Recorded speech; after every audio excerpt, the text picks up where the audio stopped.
বর্তমান আমাদের দেশে যে নির্বাচনের পদ্ধতি, এই পদ্ধতিতে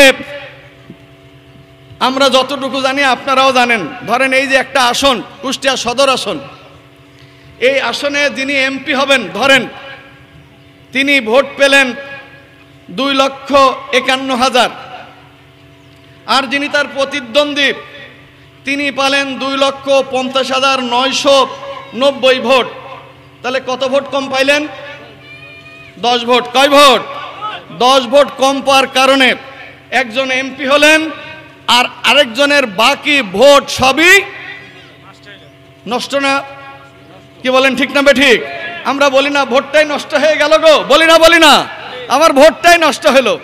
কিসের জন্য নষ্ট হলো? 10টা ভোট প্রতিদ্বন্দ্বী প্রার্থী কম পেয়েছে। তিনি 10 ভোট বেশি। 10 ভোট কেন, 1 ভোটও যদি বেশি পায় তিনিই তো এমপি হবেন, ঠিক কিনা? একটা ভোটের কারণে এই 2.5 লক্ষ ভোট নষ্ট হয়ে যায় বাংলাদেশের এই নির্বাচন পদ্ধতিতে। বাংলাদেশ জামাত ইসলামী এবার নতুন পদ্ধতির কথা বলেছে, যেখানে ভোটারের ভোট মোটেও নষ্ট হবে, প্রত্যেকের ভোটের দাম দিতে হবে, প্রত্যেকের ভোটের মূল্যায়ন করতে হবে। সেই পদ্ধতির নাম পিআর পদ্ধতি। কি পদ্ধতি? পিআর পদ্ধতি, প্রপোর্শনাল রিপ্রেজেন্টেশন, অর্থাৎ আনুপাতিক হারে সংখ্যানুপাতের ভিত্তিতে প্রতিনিধিত্ব। সেটা কেমন? সেটা হলো, ধরেন কোনো একটা দল সারা দেশে 10% ভোট পেয়েছেন, 100 ভাগের 10 ভাগ, তাহলে তিনি কমপক্ষে 30টা এমপি পাবেন। কয়টা? 10% মানে 100 ভাগের 10, তাহলে 300 আসনের 10 ভাগ করলে প্রায় 30, বা তার চেয়ে একটু বেশি, 30 থেকে 33টা তারা এমপি পাবেন। যদি কেউ সারা বাংলাদেশে 5% ভোট পায়, তাহলেও তারা কমপক্ষে 15টা এমপি পাবেন।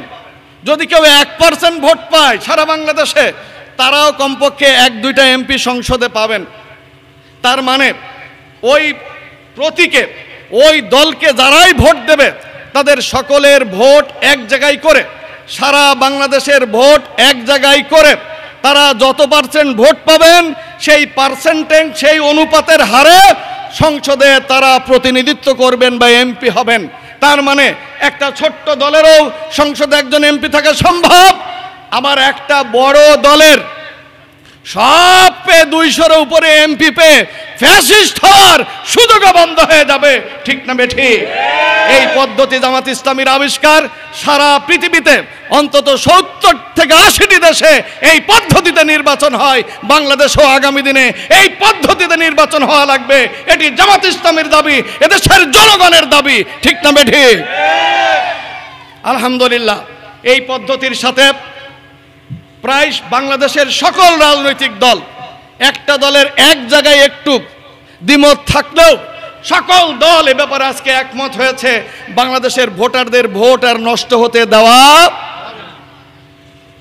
বাংলাদেশ জামাত ইসলামের আরেকটি দফা হলো, নির্বাচন মানেই রাতের ভোট নাকি দিনের ভোট রাইতে হওয়া, ঘোষণার আগে এমপি হওয়া, বিনা প্রতিদ্বন্দ্বিতায় এমপি হওয়া, ভয়, হুমকি, ধামকি, ব্যালট বাক্স ছিনতাই ইত্যাদির মাধ্যমে ভোট। এই ভোট যাতে, এই রকম ভোট যাতে আর জীবনেও হতে না পারে, এই জন্য নির্বাচনের আগে লেভেল প্লেয়িং ফিল্ড, সবার জন্য সমান মাঠ, সবাই যাতে খেলতে পারে, কারোর কোনো সমস্যা থাকবে না, কেউ কাউকে হুমকি দেবে না, কেউ কাউকে ধামকি দেবে না, দিনের ভোট রাইতে হবে না, এই জন্য লেভেল প্লেয়িং ফিল্ড তৈরি করতে হবে নির্বাচনের আগে। এটি আমরা চাই না? এটি বাংলাদেশ জামাত ইসলামের একটি দাবি। সম্মানিত ভাইরা, এইভাবে বাংলাদেশ জামাত ইসলামী 7টি মৌলিক দাবি পেশ করেছে। এই দাবিগুলো বাস্তবায়নের মাধ্যমে আমাদের শহীদদের প্রতি যে অত্যাচার করা হয়েছে, বিগত 16 বছরে যে নির্যাতন করা হয়েছে, তার বিচার আগে অনুষ্ঠান সমাপ্ত করে তারপরে দেশ নির্বাচনের দিকে যাবে। তার আগে বাংলাদেশে কোনো নির্বাচন হবে না ইনশাআল্লাহ। এর অর্থ আমরা নির্বাচন চাই না নাকি? না, এর অর্থ আমরা নির্বাচন চাই, তবে নির্বাচনের আগে সংস্কার, আগে বিচার, তারপরে হবে বাংলাদেশে নির্বাচন। সংগ্রামী সাথী ও বন্ধুগণ, বাংলাদেশ জামাত ইসলামীর এই দফার সাথে ইতিমধ্যেই বাংলাদেশের সকল সাধারণ মানুষ, এদেশের বুদ্ধিজীবী মহল, এদেশের সাংবাদিক মহল, তারা সবাই মোটামুটি ঐক্যমত একমত পোষণ করেই জামাত ইসলামীর সাথে তারা একত্রতা ঘোষণা করেছে যে আমরাও এই সকল দাবিগুলো মানতে চাই এবং এর মাধ্যমে আগামী দিনে দেশ পরিচালিত হবে ইনশাআল্লাহ। সংগ্রামী ভাইরা আমার, তাই আপনাদের সামনে আজকে শেষ বেলায় যে কথাটি বলতে চাই, আসুন আজকের আপনার প্রিয় এই বাংলাদেশ দীর্ঘ 53 বছরে লাঞ্ছন, অপমান আর গঞ্জনায় শুধু আমরা সহ্য করেছি। নানা সময় নানা দল ক্ষমতায় এসেছে, শুধুমাত্র তাদের নিজেদের ভাগ্যের পরিবর্তন করেছে। এ জাতির, দেশ এবং জনগণের কোনো পরিবর্তন তারা করেনি, ঠিক না বেঠিক?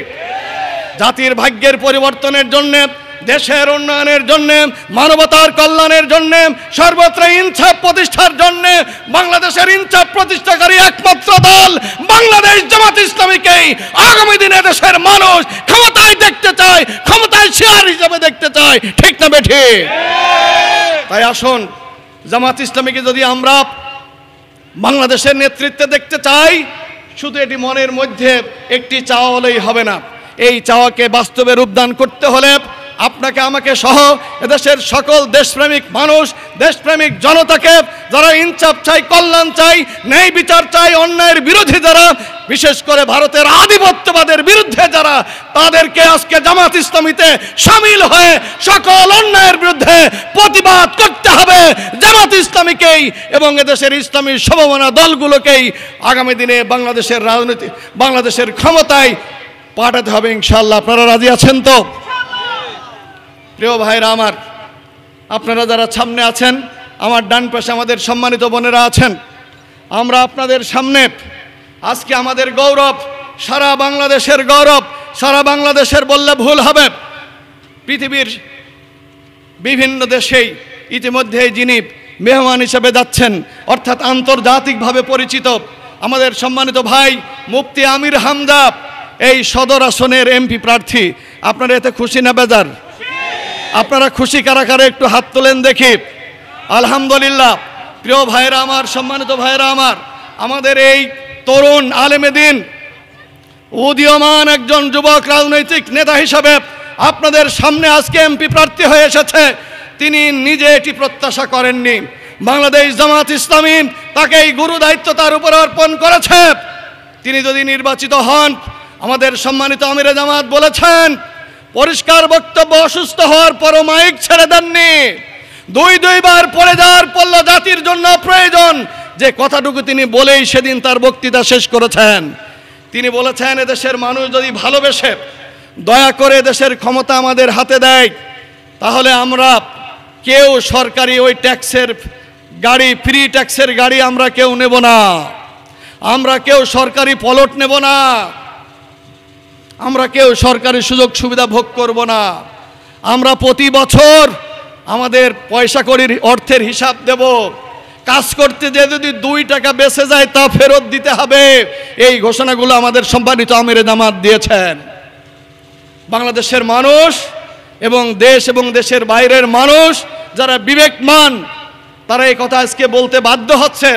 জামাত ইসলামীর নেতা বলেই, ডাক্তার শফিক বলেই একথা বলতে পেরেছে। বাংলাদেশের আর কোন রাজনৈতিক দলের পক্ষে একথা আদৌ বলা সম্ভব? কি বলেন সম্ভব? যেটা বলা সম্ভব জামাত ইসলামী সে কাজ করে দেখাতে পারবে ইনশাআল্লাহ, এটাও সম্ভব, ঠিক না বেঠিক? আপনারা খোঁজ নিয়ে দেখতে পারেন। একটা তথ্য আপনাদেরকে দিতে চাই। 2001 থেকে 5 4 দলীয় জোট সরকার, আমাদের 2 জন মন্ত্রী তারা রাষ্ট্রীয় সফর করেন। সফর শেষে তাদের যে খরচের ভাউচার বা খরচের একটা হিসাব, এটা প্রধানমন্ত্রীর কাছে পেশ করেন। তৎকালীন প্রধানমন্ত্রী, এখনো তিনি বেঁচে আছেন, খালেদা জিয়া, আল্লাহ তাআলা তার প্রতি রহম করুন, তাকে সুস্থতা দান করুন। অত্যন্ত দেশপ্রেমিক একজন নেত্রী, আমরা তাকে চরম শ্রদ্ধা করি। তার কাছে পেশ করা হতো, তিনি হাসতেন আর বলতেন, নিজামী সাহেব, আমার মন্ত্রীরা সফর করলে আপনাদের চাইতে 10 গুণ খরচ হয়, আর আপনাদের এত কম খরচ হয় কি করে? তিনি আশ্চর্য হয়ে কথাগুলো বলতেন। আমি আবুল হাশেম তার একটা সাক্ষী। মাওলানা মতিউর রহমান নিজামী কুষ্টিয়ায় সফরে আসলেন। সফরে আসার পরে বিশিষ্ট ব্যক্তিদের নিয়ে তিনি একটা আলোচনা সভার আয়োজন করার জন্য বললেন। জেলা প্রশাসন এই আলোচনা সভার ব্যবস্থা করলো। জেলা প্রশাসন সেদিন বলেছিল, মাননীয় মন্ত্রী, সম্মানিত এই নেতৃবৃন্দ, সুধীমহল যারা আসবে তাদের আমরা একটু দুপুরের লাঞ্চের ব্যবস্থা করতে চাই, আপনি অনুমতি দিলে। মতিউর রহমান নিজামী সেদিন বলেছিলেন, আপনাদেরকে এই লাঞ্চের অনুমতি দেওয়ার অর্থই হলো আপনারা তো পকেট থেকে পয়সা এনে, আপনারা চাঁদাবাজি করে পয়সা এনে এই লাঞ্চের ব্যবস্থা করবেন, এটা আমি হতে দিতে পারি না। আমার দল আছে বাংলাদেশ জামাত ইসলামী, আমি এই দায়িত্ব তাদের উপরে অর্পণ করলাম, তারা এই ব্যবস্থা করবে। আমি সাক্ষ্য দিচ্ছি, সেদিন সার্কিট হাউস মাঠে আমরা দুপুরের খাওয়ার ব্যবস্থা করেছিলাম জামাত ইসলামীর টাকায়। মন্ত্রী সরকারি সফরে এসেছিলেন, সরকারি সফরে, আর জামাত ইসলামী তাদের পকেটের টাকা ব্যয় করে সেদিন সুদীদের লাঞ্চের ব্যবস্থা করেছিলেন। অন্য মন্ত্রীরা হলে সরকারি টাকা খরচ হতো, আর এরপরে ভাউচার হতে হচ্ছে 10 গুণ বেশি, ঠিক না বেঠিক? এইটার নাম হলো জামাত ইসলামী। সম্মানিত ভাইরা, এইরকম মানুষগুলো যদি এমপি হয়, মন্ত্রী হয়, দেশের কি 12টা বাজবে না? উন্নয়ন হবে? জোরে বলেন, উন্নয়ন হবে না? হবে না? সেই উন্নয়নের প্রতিশ্রুতি নিয়ে, সেই ইনসাফের প্রতিশ্রুতি নিয়ে, জনগণের কল্যাণের প্রতিশ্রুতি নিয়ে দেশের সকল সাধারণ মানুষ, খেটে খাওয়া মানুষ, তাঁতি, শ্রমিক, লেবার, শিক্ষক, আইনজীবী, সবার জন্য কল্যাণকর একটি ইনসাফপূর্ণ রাষ্ট্র গঠনের জন্য বাংলাদেশ জামাত ইসলামী নিরলসভাবে কাজ করে যাচ্ছে। এবং আমরা ইনশাআল্লাহ যতদিন বেঁচে থাকব ততদিন এই কাজ করছি এবং করেই যাব ইনশাআল্লাহ। কেউ আমাদেরকে এই কাজ থেকে বিরত রাখতে পারে নাই, ভবিষ্যতেও পারবে না। আল্লাহ রাব্বুল আলামিনকে সাক্ষী রেখে আপনাদের কাছে ওয়াদা করতে চাই, মহান রব্বুল আলামিন যদি আমাদেরকে সুযোগ দেন, তাহলে যে কথাগুলো আমি বললাম, আমাদের সম্মানিত আমিরে জামাত বলেছেন, তা সব কিছুই ইনশাআল্লাহ আপনারা দেখবেন বাস্তবায়িত হচ্ছে, বাস্তবায়িত হবে। আল্লাহ তাআলার কাছে সেই তৌফিক কামনা করে বিসমিল্লাহির রহমানির রহিম। আলহামদুলিল্লাহি রাব্বিল আলামিন, والصلاة والسلام على أشرف الأنبياء والمرسلين وعلى آله وأصحابه أجمعين। শহীদ কাফেলা গণমানুষের সংগঠন বাংলাদেশ জামাত ইসলামী মনোহরদিয়া ইউনিয়ন শাখা কর্তৃক আয়োজিত আজকের এই কর্মী ও সুধী সমাবেশের সম্মানিত সভাপতি, আজকের এই অনুষ্ঠানের সম্মানিত প্রধান বক্তা, প্রধান আলোচক, বিশিষ্ট আলেমে দ্বীন, দেশ এবং আন্তর্জাতিক পর্যায়ে যিনি ইতিমধ্যেই ব্যাপক পরিচিতি অর্জন করেছেন, আমাদের কুষ্টিয়ার গর্ব মুফতি আমির হামজা মঞ্চে উপস্থিত আছেন, উপজেলা নেতৃবৃন্দ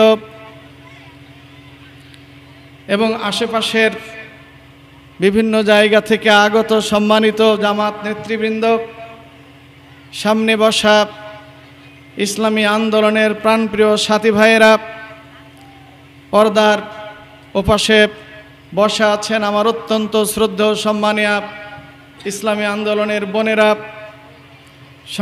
সাংবাদিক বন্ধুগণ, প্রশাসনের ভাইরা, আসসালামু আলাইকুম ওয়া রাহমাতুল্লাহি ওয়া বারাকাতুহু।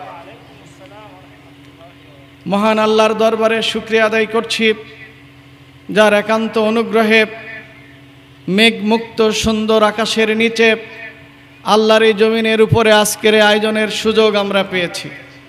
আমরা সবাই মিলে সে আল্লাহর শুকরিয়া আদায় করি, বলি আলহামদুলিল্লাহ। আমরা আমাদের হৃদয় থেকে সালাত ও সালাম পেশ করছি মানব ইতিহাসের শ্রেষ্ঠ মানুষ, বিশ্বনন্দিত নেতা, বিশ্বনবী, মানবতার শিক্ষক জনাব মুহাম্মদুর রাসূলুল্লাহ সাল্লাল্লাহু আলাইহি ওয়াসাল্লামের প্রতি। আজকের এই সমাবেশ থেকে গত বছরের জুলাই মাসের আন্দোলনকারী জুলাই যোদ্ধাদের, যারা জীবন দিয়ে আমাদের এই নতুন স্বাধীনতা এনে দিয়েছেন, আমরা সে সকল শহীদদেরকে শ্রদ্ধার সাথে স্মরণ করছি। আল্লাহর কাছে তাদের যথাযথ সম্মান এবং মর্যাদা প্রত্যাশা করছি।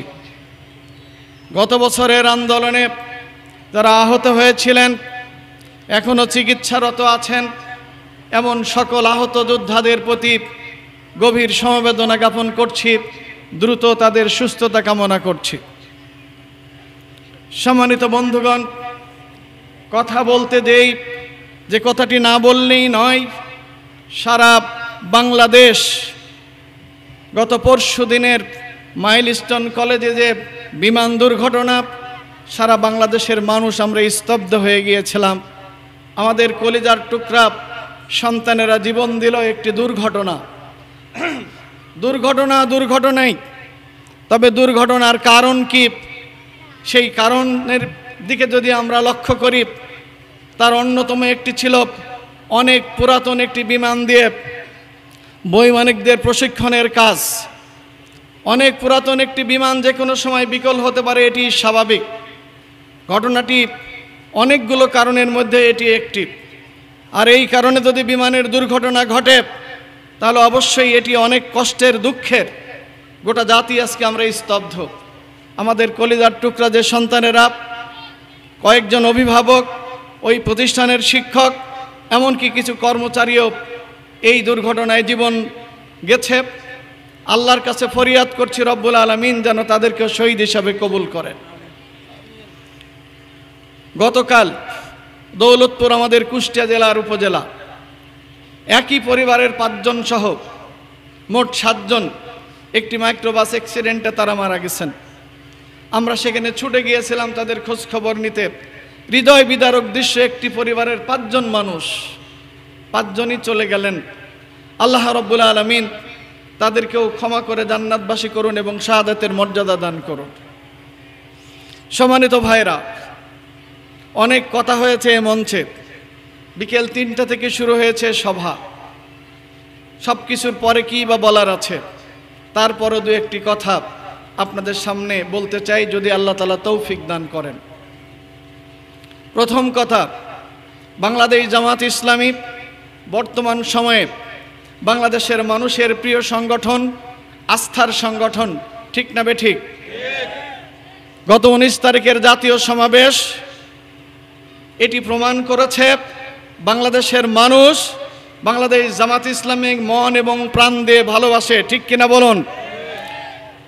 দেশ এবং বিদেশের হাজারো সাংবাদিকদের পর্যালোচনায়, রাজনৈতিক বিশ্লেষণে উঠে এসেছে বাংলাদেশ জামাত ইসলামীর এই সমাবেশ প্রমাণ করে আগামী দিনের দেশের নেতৃত্ব এদেশের মানুষ জামাত ইসলামীর হাতে দিতে চায়। আলহামদুলিল্লাহ। সম্মানিত ভাইরা, কেন জামাত ইসলামীকে মানুষ আজকে ভালোবাসে, কেন জামাত ইসলামীকে আগামী দিনের বাংলাদেশের রাজনৈতিক ক্ষমতায় দেশের নেতৃত্ব দেখতে চাই, কেন? এই কেনর উত্তর আর তেমন কিছুই নয়। সেই উত্তরটি অত্যন্ত সহজ এবং সরল। বিগত 15টি বছর এদেশের মানুষ নির্যাতিত, নিপীড়িত, বঞ্চিত আর যেভাবে অধিকার হারা হয়েছে, গত বছরের 36শে জুলাই আমাদের দামাল ছেলেরা বুকের তাজা রক্ত ঢেলে দিয়ে এ দেশটি স্বাধীন করেছিল, সকল অন্যায়কে দূর করার জন্যে, ইনসাফ কায়েম করার জন্যে। অথচ সেই 36শে জুলাইয়ের পরে কিছু মানুষ ঠিক বিগত 15 বছরের মতোই এদেশের মানুষের প্রতি অত্যাচার, জুলুম, নির্যাতন, চাঁদাবাজি, দুর্নীতিবাজ ইত্যাদি কাজকর্মে তারা শুরু করে দিল। আর এদেশের মানুষ দেখল 15 বছরে তারা যে অত্যাচার করেছে, জুলুম করেছে, নির্যাতন করেছে, ঠিক মাত্র একটা দিন তারপরেই আবার সেই জুলুম নির্যাতন অন্য একদল মানুষ এসে করা শুরু করে দিল। যখন একদল মানুষ নির্যাতন করে বিদায় নিল, আরেক দল মানুষ এসে যখন এই কাজটি করা শুরু করল, তখন এদেশের সাধারণ মানুষ, খেটে খাওয়া মানুষ, কুলি, শ্রমিক, মজুর সবাই ভাবতে লাগলো এই অত্যাচার থেকে, জুলুম থেকে, নির্যাতন থেকে, বেইনসাফি থেকে আমাদের বাঁচার পথ কোনটি? তখন এদেশের মানুষ খুঁজতে লাগলো কাদের কাছে গেলে বাঁচা যাবে। আলহামদুলিল্লাহ, তারা খুঁজতে খুঁজতে বাংলাদেশ জামাত ইসলামীকে কারণ বাংলাদেশ জামাত ইসলামী বিগত 15 বছরে নির্যাতিত ছিল, আর এই বিপ্লবের পরে জামাতের কোন নেতা কর্মী এই ধরনের অত্যাচার, জুলুম, নির্যাতন, টেন্ডারবাজি, চাঁদাবাজির সঙ্গে জড়িত হয়নি। ঠিক না ঠিক? মানুষ, জ্ঞানী মানুষ সবাই বোঝে। আমরা যারা ক্ষমতায়, আমাদের দেশে যারা ক্ষমতায় থাকেন, তারা মনে করেন সাধারণ মানুষ মনে হয় কিচ্ছু বোঝে না। আমার ওই ভ্যান ঠেলা মানুষ ভাইটি মনে হয় কিচ্ছু বোঝে না, আমার এই কৃষক ভাইটি মনে হয় কিছুই বোঝে না। আসলে তাদের চেয়ে কোনো অংশে আমাদের মানুষগুলো কম বোঝে না। ঠিক না বেঠিক? তাই তারা বুঝে বুঝে খুঁজে খুঁজে পেল তাদের ভরসার জায়গা, তাদের আস্থার জায়গা, তাদের নির্ভরতার জায়গা হলো বাংলাদেশ জামাত ইসলামী। সম্মানিত ভাইরা, সেই বাংলাদেশ জামাত ইসলামী আজকে এদেশের মানুষের কাছে 7 দফা নিয়ে হাজির হয়েছে। কয় দফা? জোরে বলেন, কয় দফা? এই 7 দফা বাস্তবায়নের জন্যেই, 7 দফা ডিক্লারেশনের জন্যেই 19 তারিখে জাতীয় সমাবেশ হয়েছে। সম্মানিত আমিরে জামাত এই 7 দফা গত 19 জুলাই ঘোষণা করেছেন। আমরা যারা এই দেশে আল্লাহর দিন বিজয়ী করতে চাই, সাধারণ মানুষ যারা শান্তি, স্বস্তি, নিরাপত্তার কল্যাণ চাই, যারা আগামী দিনে দেশে জামাত ইসলামীকে ক্ষমতায় দেখতে দিয়েছে, জুলাই আন্দোলনের যে ইতিহাস, এর উপর একটি জুলাইয়ের সনদ ঘোষণা করতে হবে। শুধু ঘোষণাই নয়, এই জুলাই ঘোষণার মাধ্যমে এটিকে একটি গুরুত্বপূর্ণ সন্ধিতে রূপান্তরিত করতে হবে এবং এর প্রত্যেকটি কথা এদেশের সকল রাজনৈতিক দলকে, সাধারণ মানুষকে মেনে নিতে হবে। সেই জুলাই সনদ অনতিবিলম্বে ঘোষণা করতে হবে। এটি হচ্ছে জামাত ইসলামীর দাবি। এই জুলাই সনদের মধ্যে কি থাকবে? এই জুলাইয়ের সনদের মধ্যে থাকবে বাংলাদেশে ভবিষ্যতে আর কোনো ফ্যাসিস্ট তৈরি হতে দেওয়া যাবে। এই জুলাই সনদের মধ্যে থাকবে যিনি দলের প্রধান তিনি আবার প্রধানমন্ত্রী, যিনি দলের প্রধান থাকেন তিনি যদি প্রধানমন্ত্রী হন, ফ্যাসিস্ট আর স্বৈরাচারী হওয়ার জন্য এটাই যথেষ্ট। ঠিক না বেঠিক? আর তার যে ক্ষমতা কত তিনি নিজেও বুঝতে পারেন না। দলের ভিতরেও ক্ষমতা, দলের বাইরেও। এই জন্য একই ব্যক্তি প্রধানমন্ত্রী আর দলের প্রধান হতে পারবেন না, এই ঘোষণা জুলাই সনদে থাকা লাগবে। ঠিক কিনা? একজন 2 বারের বেশি প্রধানমন্ত্রী হতে পারবে না, এই ঘোষণা থাকা লাগবে এবং সব দলকে এটা মানতে হবে। জোরে বলেন, এরকম হওয়া ভালো না খারাপ? এই জুলাই সনদ ঘোষণা করতে হবে। 3 নম্বর দাবি হলো, এই জুলাই আন্দোলনে গত বছর যারা জীবন দিয়েছে, আত্মাহুতি দিয়েছে, পঙ্গুত্ব বরণ করেছে, এই পরিবারগুলোকে এবং এই শহীদদের যথাযথ মর্যাদা এবং তাদের পুনর্বাসন করতে হবে। দাবিটা কি যৌক্তিক না অযৌক্তিক? জোরে বলেন, ন্যায্য না অন্যায্য? যারা জীবন দেওয়ার কারণে আজকে আমরা কথা বলতে পারছি, যারা জীবন দেওয়ার কারণে 16টি বছর যারা ঘুমাতে পারেনি নিজের ঘরে, তারা আজকে বুক ফুলে বোতাম খুলে ঘোরাঘুরি করছে, সেই যুবকদের যথাযথ সম্মান দেওয়ার প্রয়োজন আছে না নেই?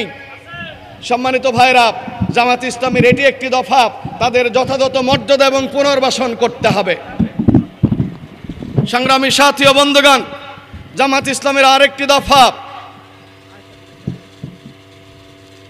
বাংলাদেশ যে নির্বাচনী ব্যবস্থা আছে, এই নির্বাচনী ব্যবস্থার একটা পরিবর্তন আনতে হবে। কি পরিবর্তন?